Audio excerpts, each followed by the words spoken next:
Hey movie junkies, welcome back to Twin Flicks, where we was here celebrating the magic of movies and physical media with you. Now before I received this in for review from Sony, I was hearing a lot of chatter on social media that this is just an upscale from a 2K Di. And while preparing for this review, I did do some research, and I honestly could not find any information confirming how the work was done on this 4K. So I sent my rep at Sony an email, and she sent me back this information. Panic Room was shot on Super 35 using 3-perf cameras and spherical lenses. The titles, transitions, and visual effects shots were done using 8-bit computer-generated imagery, and Fincher opted to complete the film digitally in 2K Di before the film's release in March of 2002. Doing this, however, meant there are baked-in artifacts and other issues that created some unique challenges taking the film into 4K. And restoring the film in full native 4K Di was pretty much out of the question because it would mean they would have to recreate those CG effect shots in a 4K resolution. As a side note, which no one is going to do, much less pay for. Especially when the CG imagery only amounted to more than just a couple of minutes of screen time. So David Fincher decided that the best and logical solution was to rebuild the film by scanning the original camera negative at 4K resolution and upscaling the 2K Di containing scenes with 8-bit computer-generated titles, transitions, and visual effects. Panic Room became a hybrid between restoring the film not containing effect shots in 4K while upscaling its 2K shots in 4K. What this means is that Panic Room is not really a 4K upscale. It is in fact a true 4K Di with the CG shots in 2K. Also, high dynamic range grades were created for both the HDR10 and Dolby Vision grading, and a new Dolby Atmos mix was also created. And real quick here, I've had a lot of people ask me, is this a limited edition or are they going to release a standard edition as well? And yes, Sony is going to release a standard edition 4K, probably within 6 months or so from this release date. So if you don't want to spend the money for the Steelbook or you're not a fan of the Steelbook, you can hold off for the standard edition. Alright guys, well let's get locked into a room with Jodie Foster in her PJs and take a closer look at Panic Room on 4K UHD against the previously released DVD, and also stay tuned after the review for a rundown of all the special features because this thing is loaded.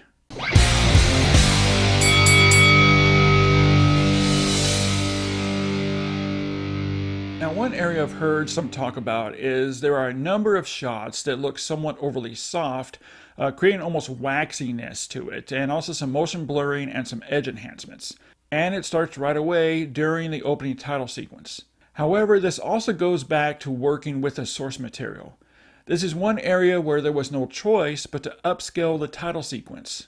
So while it appears to have been overly sharpened for the 4K, in actuality, it's from the source material used that is soft and lacking in finer detail. Outside of that, the film in 4K is impressive, looking stunning, and has vast improvements over the DVDs. First, Panic Room's color design always leaned more towards cooler tones, with steely blues, grays, some green.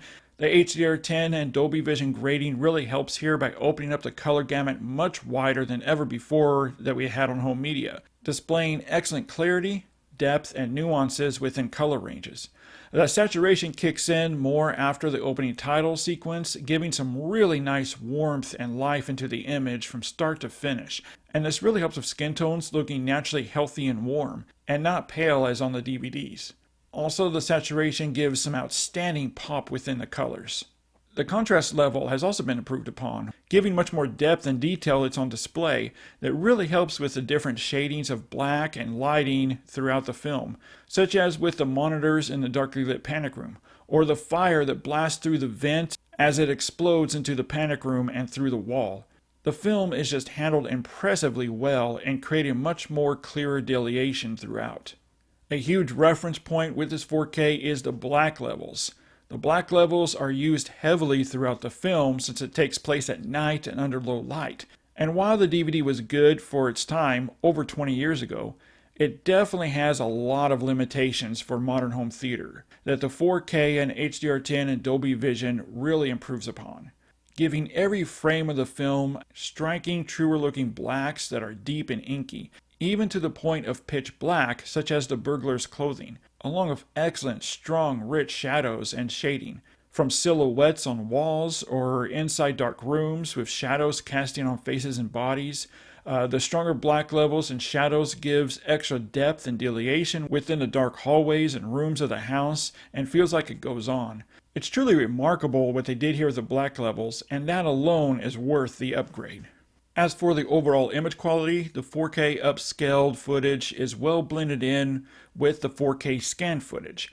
And even with the inherited problems from the 2K DI footage, it still looks worlds better than what we ever had before on DVD. The image just looks absolutely stunning with an incredible amount of details that are crisp in definition, with an array of nicely resolved fine textures. The makeup effects looks deeper and much more nuanced, giving a truer lifelike appearance to it.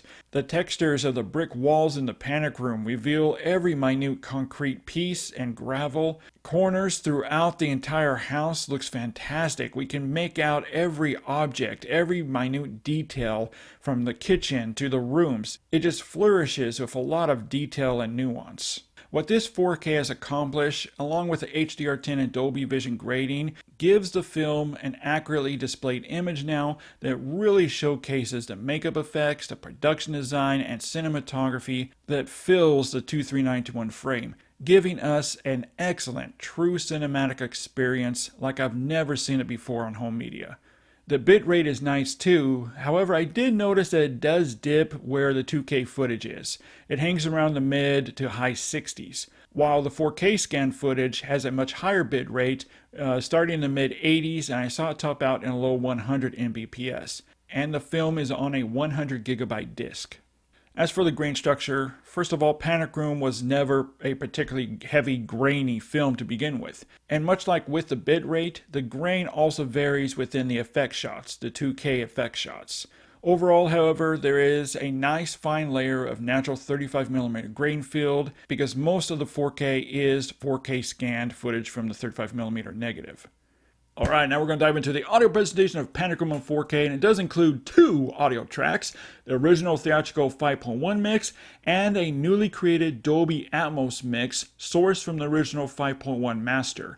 And while both tracks sound excellent, it's definitely the Atmos track that is really the way to go here. The Atmos mix really enhances the overall audio quality with a more open and immersive mix.